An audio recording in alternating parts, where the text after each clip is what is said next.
I'm your host Pensyfan and welcome to the February 2025 Pensyfan Periodical. This is a monthly news series which covers most of the major railroading headlines from around the world, as well as my opinions on them. We have a whole lot of articles to go over today, much more news intensive when compared to last month, so with that in mind, let's get rolling. First off, despite the extremely slow upload schedule mixed with hundreds of YouTube shorts, this month was much more eventful when it comes to North American rail news, especially impressive for being the shortest month of the year. Starting off with Canada High-Speed Rail Project being rebranded to Alto from Via Rail High Frequency Corridor, with renderings including an unidentifiable rail car. This comes after the Canadian government gave about 4 billion Canadian dollars to help design a dedicated high-speed rail corridor between Toronto and Quebec City along the former Canadian Pacific alignment with top speeds of 186 miles per hour. Despite the government offering this initial sum of money, Alto will actually be a crown corporation, in which government funding is mixed with private finance, with the latter of the two methods being a model similar to Brightline West. At least that's my attempt of trying to explain its funding. Although, some people were quick to point out that this massive rebranding of a well-known high-speed rail project was announced in the same year as an upcoming election in Canada, especially with Prime Minister Justin Trudeau resigning in less than a month, so its future is not entirely certain. But one can only hope that the project does end up being built, as it could finally be Canada's answer to California high-speed rail, or rather Canada's own Shinkansen or TGV, and could hopefully spur the development and support of other intercity and high-speed rail projects elsewhere in North America. One such example that I personally hope will also gain more recognition as a result is Prairie Link, another privately financed dedicated high-speed rail project in a Canadian travel corridor, namely between Calgary and Edmonton, which was previously discussed as a top story back in 2021, although not much news has surfaced about this project for some time, despite its massive potential by offering great service in an untapped market.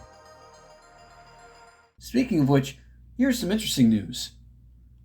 ONCF in Morocco is to purchase new rail cars built by Hyundai Rotem, CAF, and Alstom separately.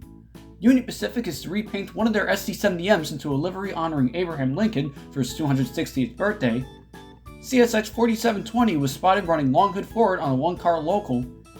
Vanguard has converted a British Rail Class 08 into a hydro shunter. Dual-mode Siemens Vectrons have been purchased by Gemin AG in Switzerland. An FRA study recommends developing dual-mode freight engines similar to the ones mentioned in the previous story, while the AAR believes that overhead electrification is unfeasible.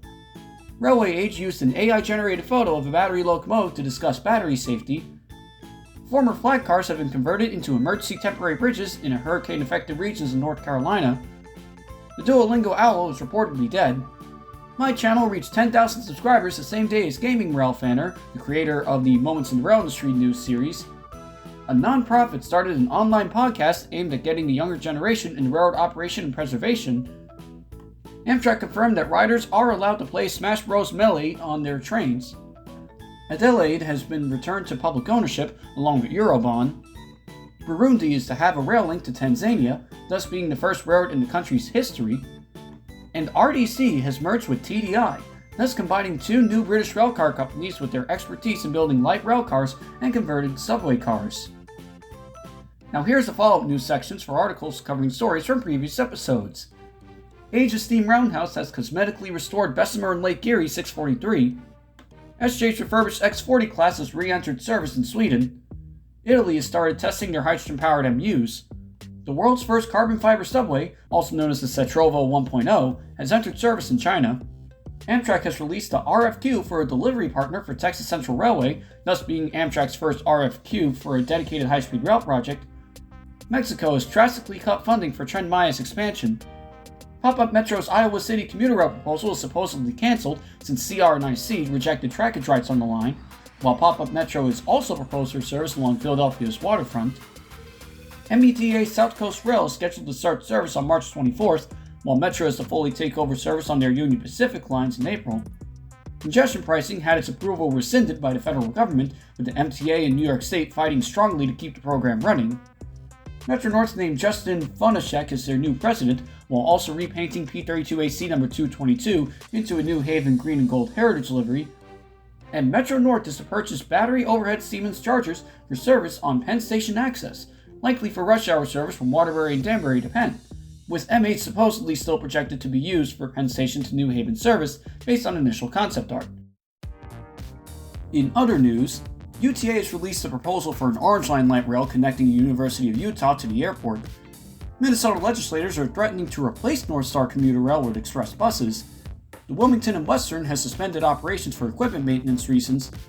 British investor Ancala and Arcadia Rail Partners have purchased Lehigh Valley Rail Management.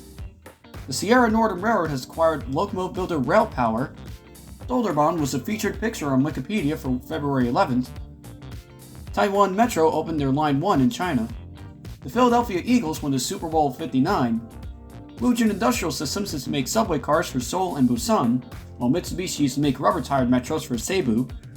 Sadler is to make rack railway EMUs for TPC. DB Regios released initial concept art for new S-Bahn EMUs. Mackay Sugar in Queensland is to purchase narrow-gauge diesel hybrid shunters from Clayton. SAR has released interior concept art of their Dream of the Desert luxury train. American-based company Railbus has showcased their prototype Railbus for use in UAE, while Wabtec displayed their autonomous battery-powered shunter Maverick in Pittsburgh. Kinki Shario released their new EMU for Kobu Railway, while Alstom released their MF-19 for Paris Metro. Stadler unveiled their Tina trams for Rostock. Rail Express released the battery-converted Class 3100. Sadler Tramlinks have entered service in Milan, along the 45-meter trams in Gothenburg and UKCP trams in Yaroslavl. MBTA is to repaint a single-level coach into a 250th anniversary coach for the state of Massachusetts. NGT has repainted 2 Arrow 3 cars into a Penn Central Heritage livery. CSX SC70 Max Spirit of Cumberland has been scrapped. CP5500, Canada's first ST40, is to be restored by the Revelstoke Railway Museum.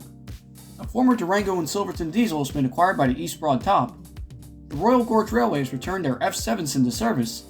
The Illinois Railway Museum acquired Metro 614, one of 2 F40Cs in existence, and the New York Transit Museum acquired R110B number 3007, one of just 10 of the experimental class built.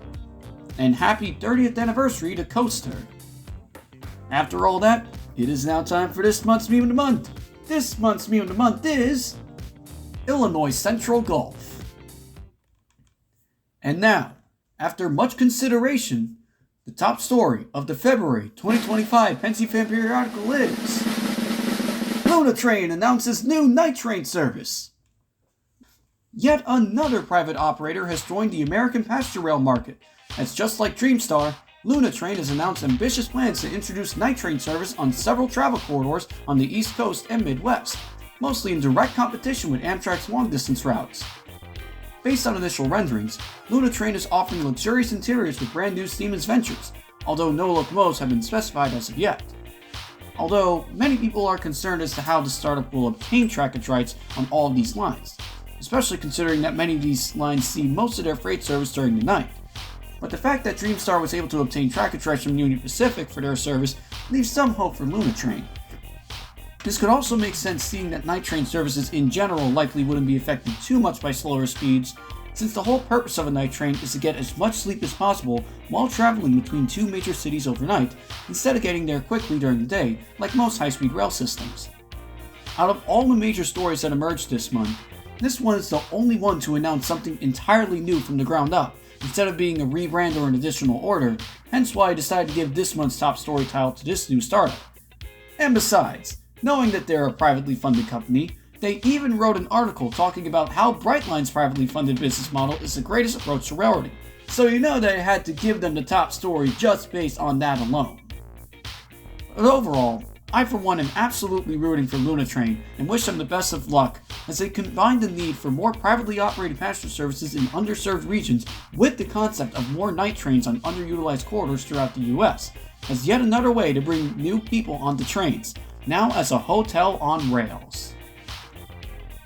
Thank you everyone for watching this month's episode of the Pensyfan Periodical. There have been a lot of rail news headlines for the month, and it'll be very interesting to see what the future has in store for all these articles. Thank you again for watching, and if you enjoyed this video, don't forget to like and subscribe for more. Have a good day.